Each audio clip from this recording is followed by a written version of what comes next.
Welcome to everybody. I hope that you are enjoying the long weekend so far.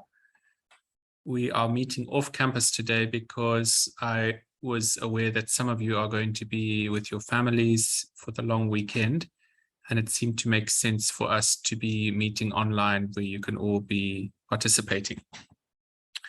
Today, our class is going to focus on two very short things in preparation for our class on Wednesday. We have our main class on Wednesday, and this class on a Monday is usually like a tutorial where we're going to be dealing with language issues and other issues which are raised in our Wednesday classes. The first thing that I want to remind you about is that you were going to finish the worksheet that we started last Monday in this class and hand it in today. So I would like you to complete the worksheet. Somebody has got the mic on. Please make sure that your microphones are off. So the first thing is, I'd like you to complete that worksheet, and I'll show you which worksheet that is in case you've forgotten. Please take a photograph of that and send it to me on WhatsApp, or otherwise keep the hard copy and hand it in to me on Wednesday at class. Okay? So either you're going to take a picture of it, send it to me, or you're going to give me the hard copy on Wednesday in class. Let me just go share my screen with you to show you where all of those things are. Just tell me when you can see the screen.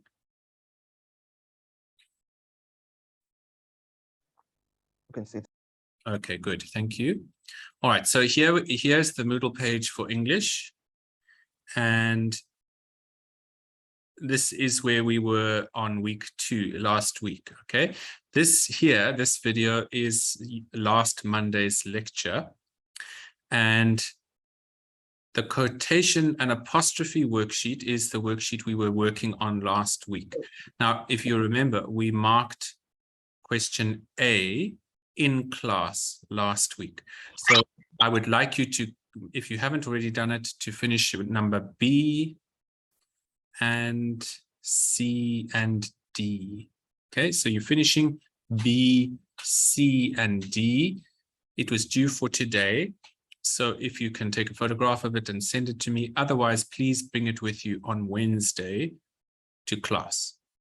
If you're going to bring it on Wednesday to class, please send me a WhatsApp message to say I am going to bring it with me on Wednesday so that I know to expect it on Wednesday.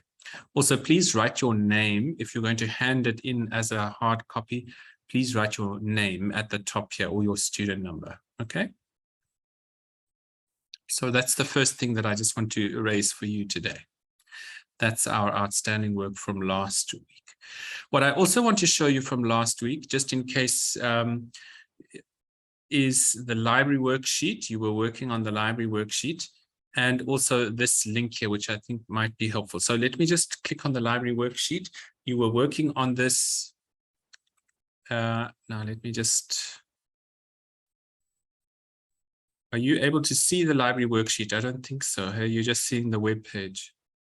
Okay. Let me just open that. Library web page. There we go. Okay. So just a reminder, we were working on the first page of this last week. On Wednesday, we did the first page. The second page you were working on, here's, okay, I see it's just showing you now. So you should be able to see this worksheet, the UKZN library and website exercise. We finished all of those front questions in the library last week, but some of you were still finishing the library treasure hunt. And I think most of you had done 1, 2, 3, and 4, but that you were still working on 5 and 6. You can do 5 and 6 without going into the library, because all of the details for number 6 are actually on the UKZN library website. So you'd be able to finish that on your own with your cell phone or with your laptop. Please also bring this completed to class on Wednesday. I'll send a reminder just to make sure that you don't forget to bring this on Wednesday. Okay. I also want to show you one other thing which I think you may find helpful, and at least for some of you will help you with question 4 of that worksheet. You'll remember that we looked at the UKZN Music Library LibGuide. And you can access that LibGuide directly from the UKZN Library website, but I've made a link for it here for you on the Moodle page. So if you click onto it like this, it will open this, and then you click on here, and it takes you directly to the library LibGuide for music. And so all of the resources on this particular web page here are specifically for the music students. So one of the things that is very helpful here is this database. And one of the things that I ask you to do in that is to look up the Grove Dictionary of Music. You press on that. And it always comes up with this page not found. You don't need to worry about that. What you are looking at is putting in the details that you wanted to have or look up over here. So let's say we want to look up a very good musician. Let's think of a musician's name. Let's say Lady Gaga.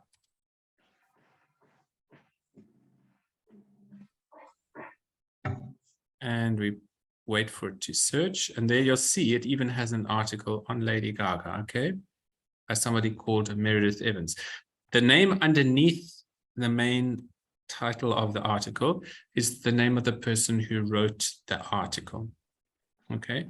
So if you look at that worksheet from the library worksheet, you'll see that it says look up South African gospel. And when you look up South African gospel, you need to look for the name just underneath South African gospel, and that tells you who wrote that article. Okay, and that's the information that I'm looking for. We could say, let's have a look up Miriam Makeba.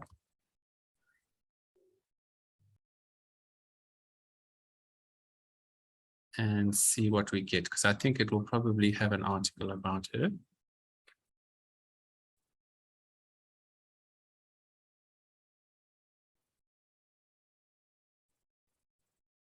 Oh, I've spelt it incorrectly.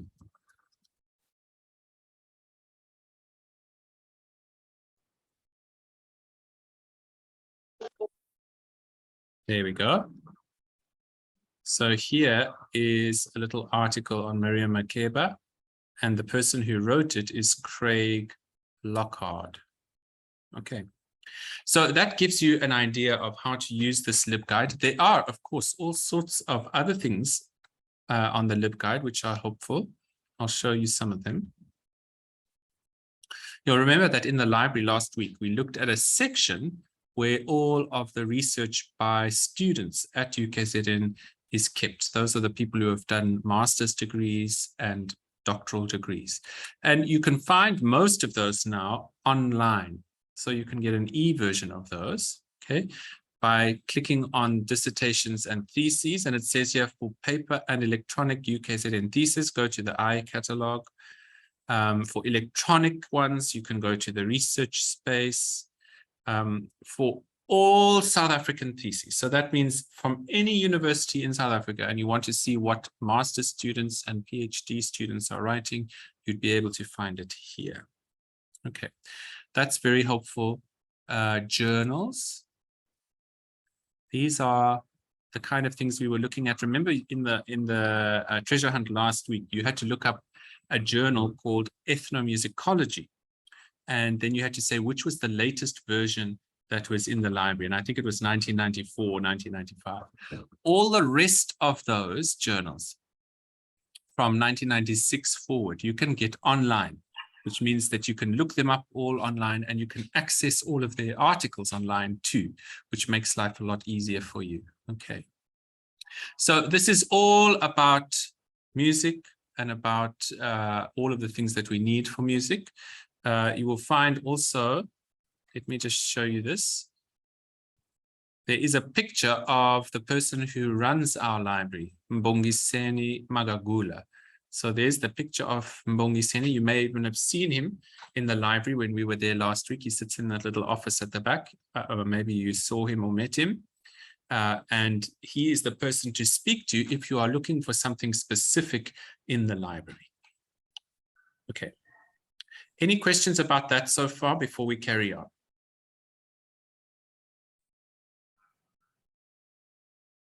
Oh, sorry, Sanele, I just saw your message now.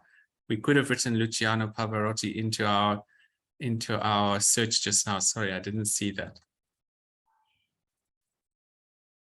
All right, now let's go back to the Moodle page and let's talk about today.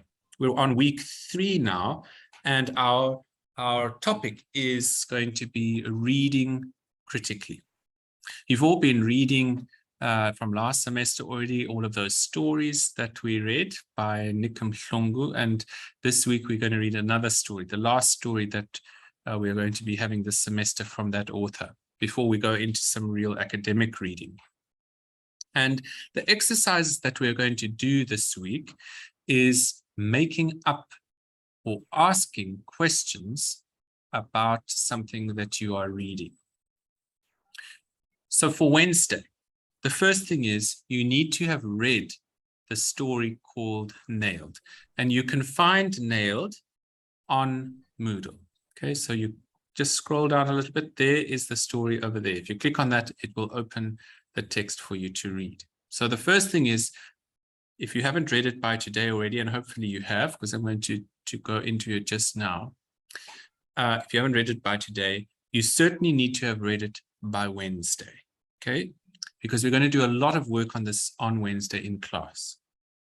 The second task that you need to do is to highlight any words that you are not familiar with. So let's say you come across a word that you don't know, highlight it. And let me show you how to do that if you aren't familiar with doing that online. So if you open Nailed, you're just going to turn it around. There we go. And you download it.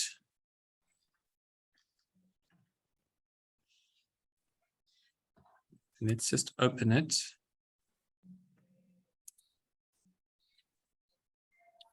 I'm just waiting for it to open in Adobe Reader. Let me stop sharing this for the moment and see if I can open it in Adobe Reader now.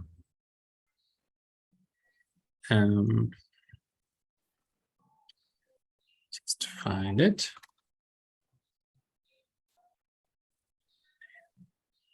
So I want to show you how this is. It's very helpful if you've got it on your computer. No.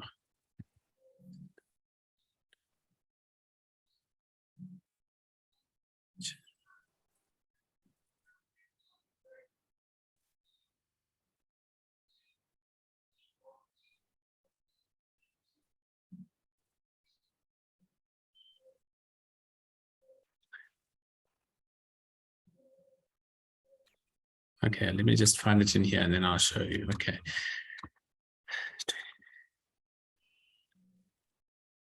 All right, I'm going to share the screen with you now. So let's just have a look. Tell me when you can see it. Let's have a look. Share screen. Can you see it yet? Yes, we can see it, sir. Yes, sir. Now, when you open this document in a PDF reader, you'll see that there are a number of things here at the top. Okay, there are little icons here, but this one is the one that I'm talking about here. So this is a highlighting tool. If you click on that, and let's have a look. Perhaps you get a word that you don't know, like, let's say champagne was a word that you didn't know. If you sweep over it like that, you can highlight the word. Okay, so that's the kind of thing that I'm asking you to do.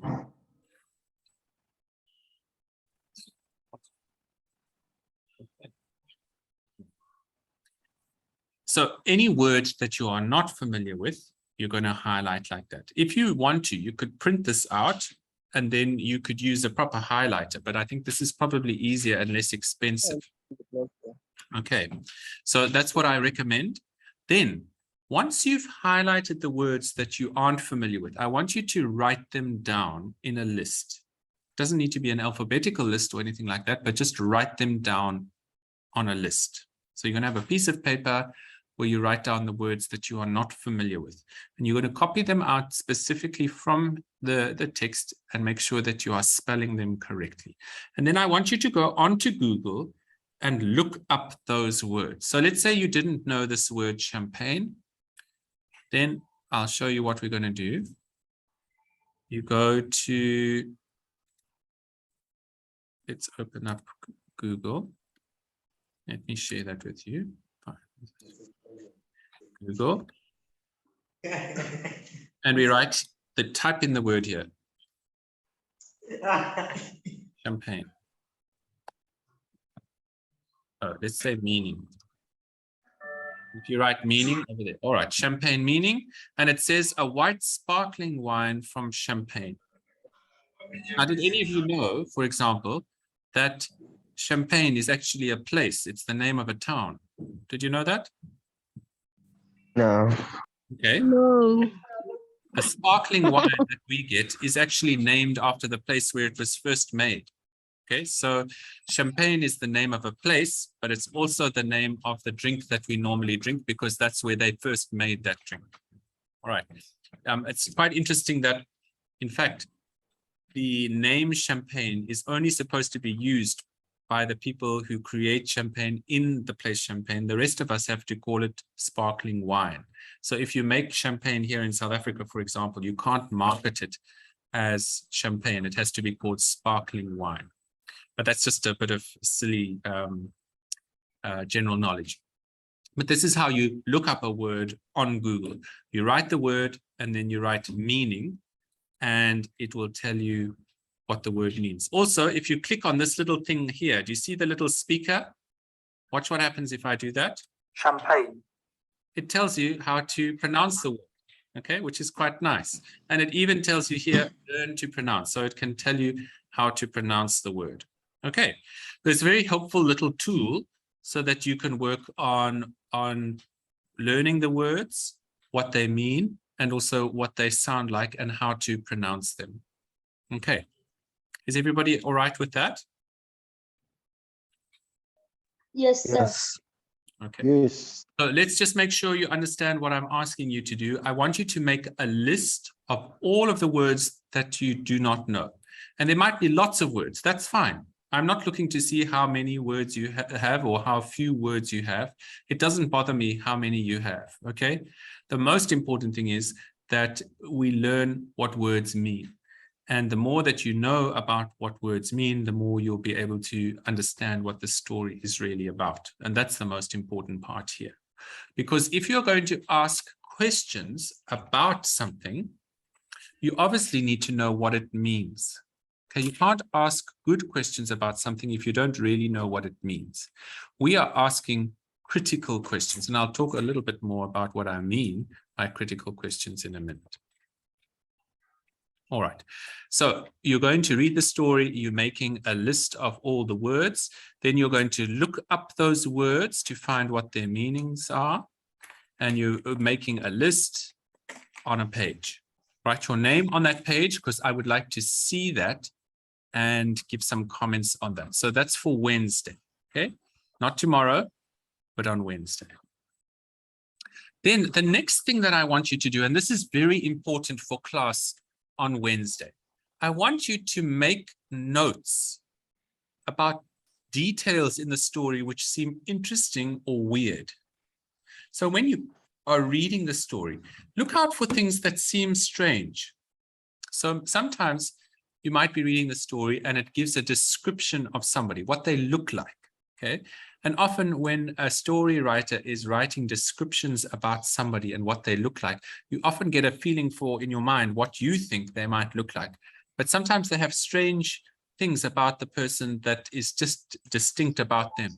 Look for things like that. look for things like what in this story are two security guards who are accompanying one of the main characters. See if you can get to know what's interesting or unusual about the security guards. Ask yourself some questions about the policeman in the story. Okay, there's a policeman character in the story. Ask yourself interesting questions about the policeman's wife. Okay, all of those kind of things are important. We need to know all of the weird, strange, unusual, striking features of the characters of the story. And then we also need to know interesting things, possibly, about what are the events that are happening in the story. So sometimes it helps to write down how things happen in the story. What happens here, what happens there, where are these things happening, and so on. Okay, so you're making detailed notes about what's interesting about the story, what's unusual about the story, what's interesting about the characters, who are the characters, what are their names, and so on. But you're also going to look for things like patterns. Okay, what patterns are there in the story? Which things come up over and over and over again? Are there patterns in the story? Are there themes in the story that come over and over again? Those are the kind of things that I want you to look for and to make notes about. Okay. What you will find, which is helpful when you are making notes, is, let's say you find out something interesting about the policeman. Then the information that is interesting about that policeman, you write on which page it is in the story. So you make I'm coming to your question just now, Wanda. Let's say the policeman is, you find out that the policeman is a drug addict. Okay, then then you look for what page it says that he's a drug addict, and you'll say, okay, the policeman is a drug addict. It tells us this on page 26. Now you know, when you are looking for that information, exactly where to find it when you are doing critical questions. Okay, make sense? Wanda? Yes, sir, it makes sense. Okay. Wanda, you want to ask a question?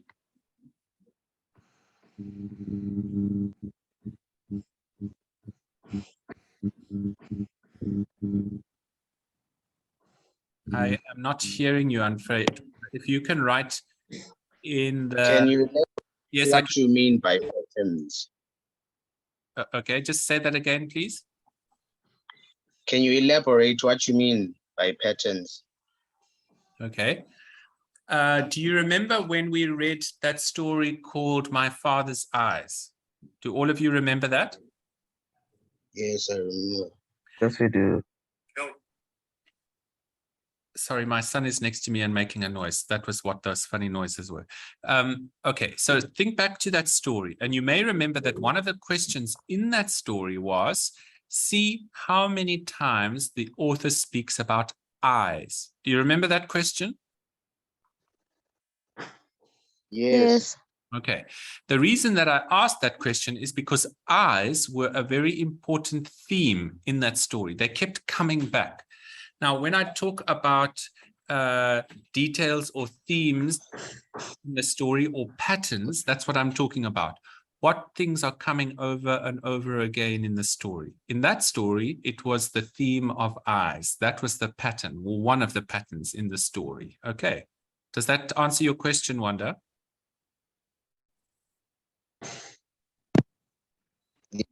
So thank you.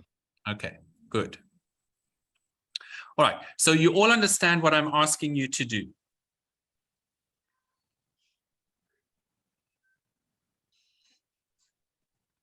Yes, sir, we do. Good. All right. Yes, sir. So the next important thing is that I'm asking you to do this before the class on Wednesday, so that when you get to class on Wednesday, you've already done all of these things.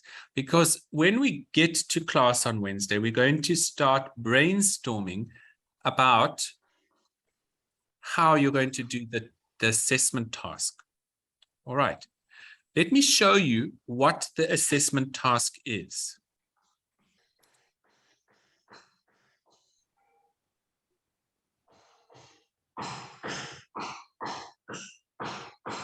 Tell me when you can see. We can see. Okay. Yes, sir. So it says first reading assignment, read Nailed by Nick Mhlongo. The instructions, look through your reading assessments from the first semester to see what kind of questions your lecturer asked for each story. So that's an important first step.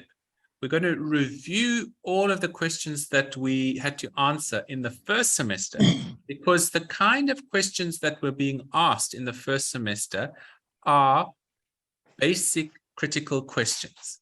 Okay, so you need to go and see what those kind of questions are to see if you can also ask the same type of questions. Then the second step is create 10 critical questions for the story Nailed. So you are going to make questions up that relate to the story, critical questions. You're going to ask interesting questions about the story that reveal, if you answer them, reveal insight into the story or give us a deeper understanding of the story. Okay, so for example, when you read that story, My Father's Eyes, before I asked you the question, how many times do you see the word eyes come in the story? You probably weren't aware just how many times that word came in the story. It was something like 20, 22 times, which is a lot. It means that it's coming over and over and over again. Okay, until you actually are made aware of that kind of thing, we aren't consciously aware of certain patterns in a story. We have to look very carefully for those patterns to see how an author uses patterns to make us or create a particular feeling in us. Now, people who write texts, people who are clever with writing texts, can use patterns and can use certain words and the words coming in patterns over and over again to make you think in a particular way. Okay, that might sound strange, but if you think about a movie, for example, let's say you watch a movie and the movie is, let me think of a genre. Let's say the movie is a thriller. Do you all know what a thriller is? Yes, sir. Oh, Who can tell me what a thriller is? What is the genre of thriller? The kind of movie that has a happy ending. Are you sure? Not 100%. Okay. Usually a happy ending is drama, but a thriller can have a happy ending. But the actual crux of a thriller is that it has to keep you, it has to be a story that moves so fast that you have to keep up with it on the edge of your seat. So it keeps you excited all the way through. It's thrilling. The word to be thrilled means that you are Excited to see what comes next. Yeah, you are waiting to see what's going to happen next. In fact, you can't wait to see what's going to happen next. So it's often, if you've watched a James Bond film or anything where there's a lot of chasing or that kind of thing, then Harry Potter. Harry Potter is an interesting, yeah, it can be like that, but Harry Potter is actually a slightly different genre. In a sense, Harry Potter is like a children's horror genre because it's very unusual. It deals with things like the supernatural, it deals with magic and all of those kind of things. Films that are keep you on the edge of your seat are things like Mission Impossible and all of the ones that go with that. Back to the Future. Back to the Future, all of those things that are very fast paced. They've usually got a lot of violence in them. They've usually got shooting scenes. They've usually got lots of chasing scenes with high speed car chases, that kind of thing. Okay.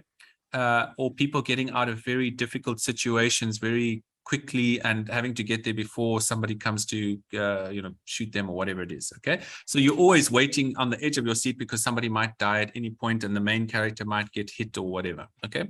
That's a thriller. Now, when you, Hands are, yes, two hands are raised. yes, I'm waiting to hear Sanele.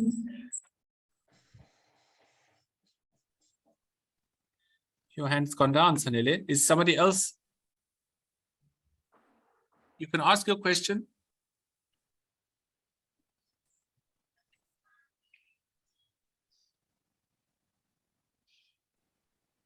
Sorry, sir, I already typed the answer on your inbox. Okay. John Wick. All right. So anything that's got to do with fast moving things which happen very quickly are called thrillers. To make a thriller or to make any genre, you have to get certain patterns in a film.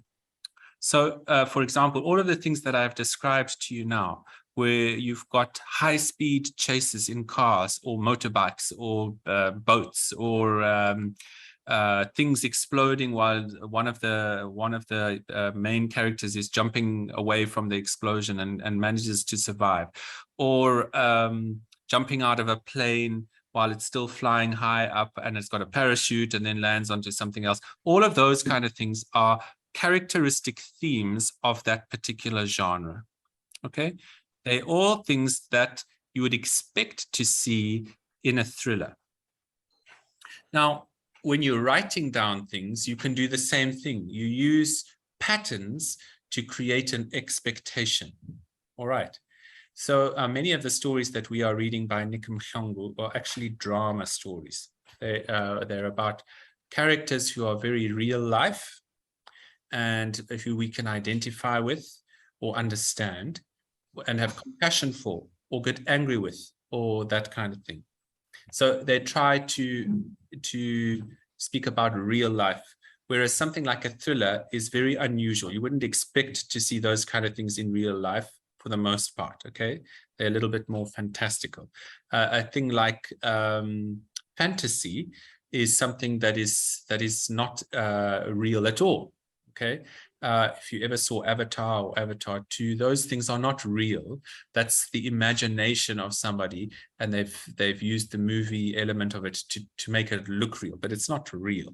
Okay. So in texts, we can do the same thing. We're looking for those patterns to see if we can identify what an author is doing. And when we know what the author is doing, we can better understand what he or she means when they write that text. When we are dealing with texts that are about facts, then it's even more important for us to know the meaning of what's going on, because we want to understand what the facts are or what the truth is, okay? So we also have to look for patterns in texts. We need to look for things that authors do to bring across their point. And in academia, we use this thing called an argument. We argue a point. That means we say, I believe that this is true. And the reason I believe that this is true is A, B, C. Okay, so in academia, we have to list evidence to prove that something is true. So let's say I am going to say to you, I believe that I am 40 years old. And the reason that I give you that I'm 40 years old is that my ID document says that the birth date is 1982. My parents say that I was born in 1982. And let's say my passport says that I was born in 1982. 3 independent things tell me 1982. Therefore, it's highly likely that I was born in 1982. Okay, that's a silly example, but usually what we are doing in academia is to say, this is probably true because of the evidence A, the evidence B, and the evidence C. Okay, so later on in the semester, we'll be reading some articles which do exactly that.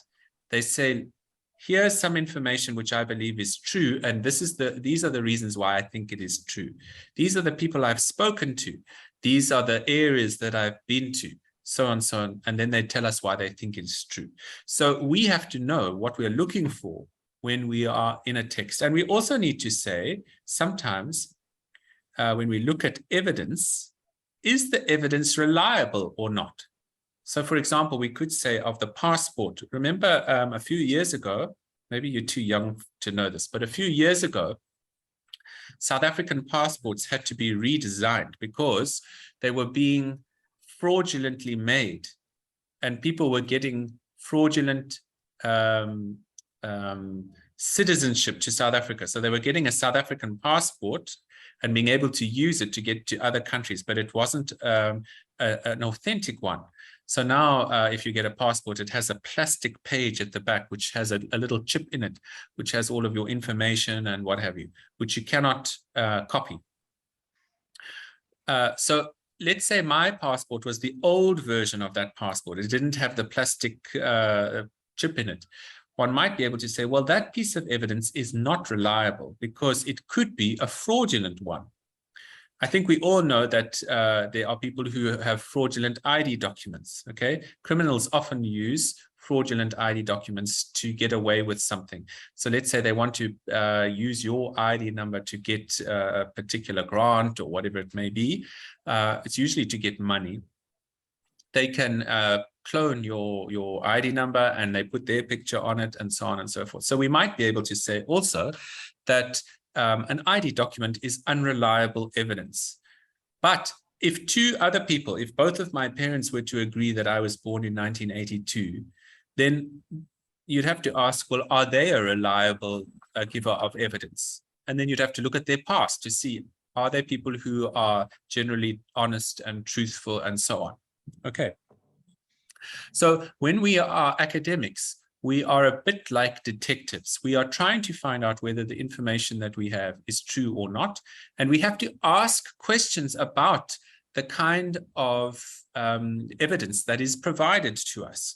Just like I've asked questions now, I would say, is the ID document that I've provided a true ID document, or is it a falsified one? And we'd have to go through the process of checking that. Is my passport valid? Is it one that has been issued by the Department of Home Affairs, or is it a fraudulent one or a copy of one? And are my parents reliable sources? Are they people who are generally honest? Do you see the questions that I've asked of those particular pieces of evidence? Again, this is a silly example, but we can do this for any kind of evidence that we receive.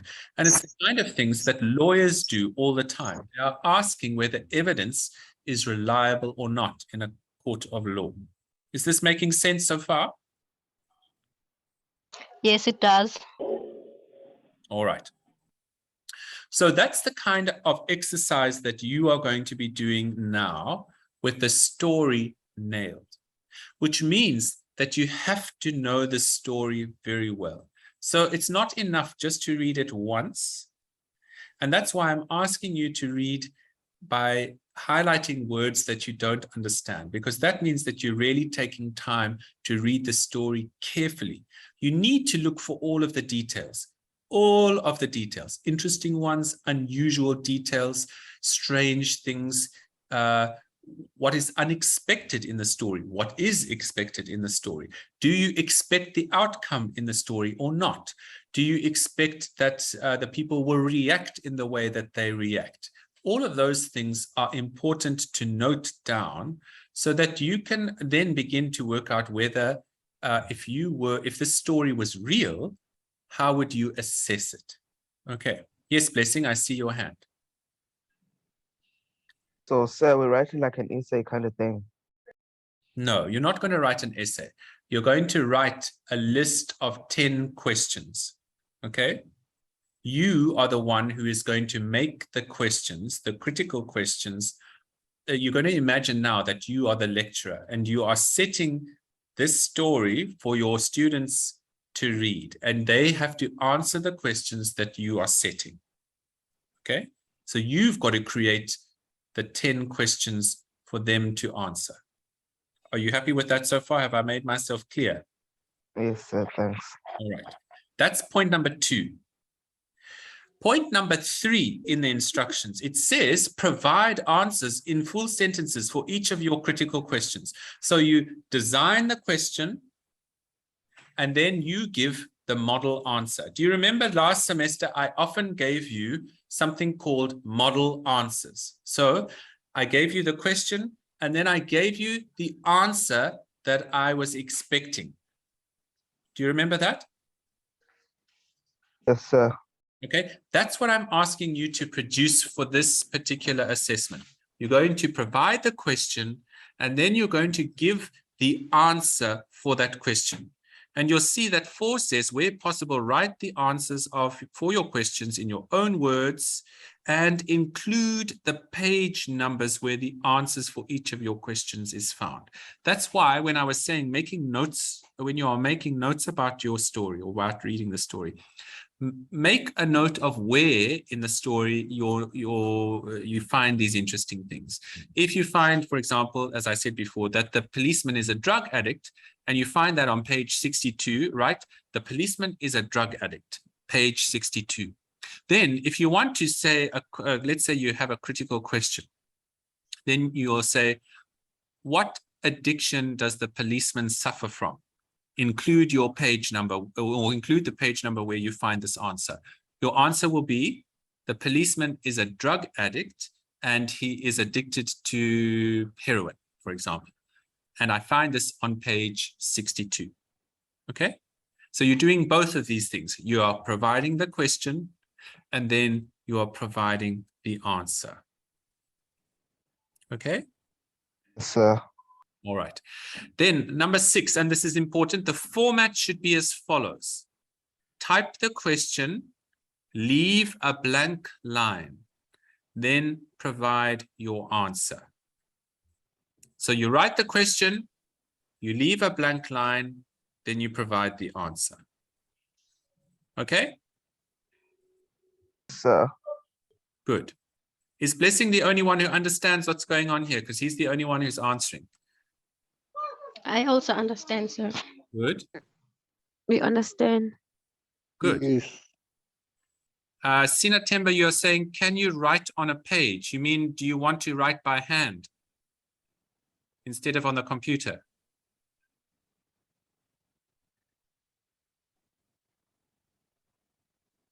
If at all possible, maybe you don't have the capability to have a microphone on this. In case you can't ask that to me, I would prefer for you to type this out on a computer.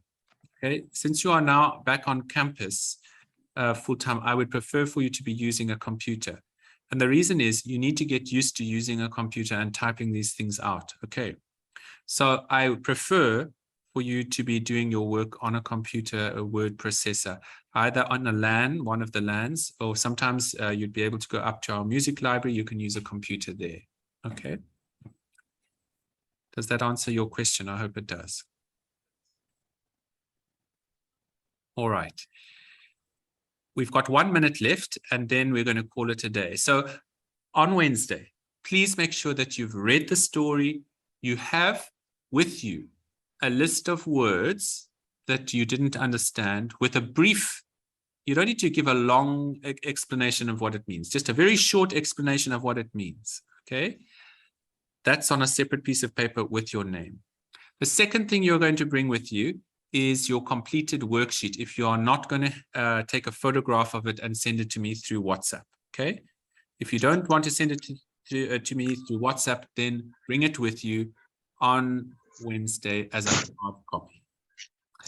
And then you have to have read the story, nailed, and have made some notes about what the meaning of the story is. Okay, and then we're going to talk about that further and start thinking about how you can create questions around that. You don't have to finish this task by Wednesday. You just have to have read the story, the list of words, and your notes on the story. This particular assessment is only due on the 12th, which is Friday. Okay, sorry, not Friday. Let me just check. August 2022. The 12th is Friday. It is Friday, sorry. Okay, so this is only due on Friday. On Wednesday, we are still going to be working on this task, and we're going to do it together. I'm not leaving you to do this all on your own. I'm trying to assist you by giving you all of the mechanisms that you need to do. Okay. All right. Are there any questions?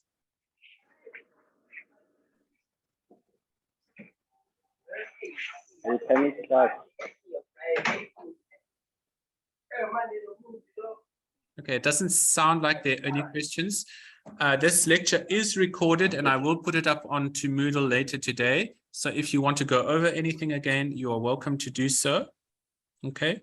You'll also see that the lecture from last week is up online. So if you want to look at that again, you're most welcome to do so. Thank you, everybody. I will see you on Wednesday for English. No classes tomorrow because of Wednesday. And then we are back to normal after that. Magashule, I see you've got a question. How many assessments will we have this semester? A lot. I'll tell you how many now. There are 3 reading assignments. Then there's a bibliography assessment, and there's an essay assessment. Basically, there's an assessment every 2 weeks. Okay. No, you are not attending tomorrow, Sinatemba. It's a public holiday, so you can sleep in all day if you like. Any other questions?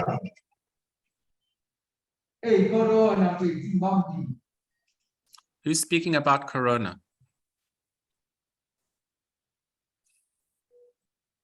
Okay, thanks. That's everything, everybody. I'll see you on Wednesday at 2:10.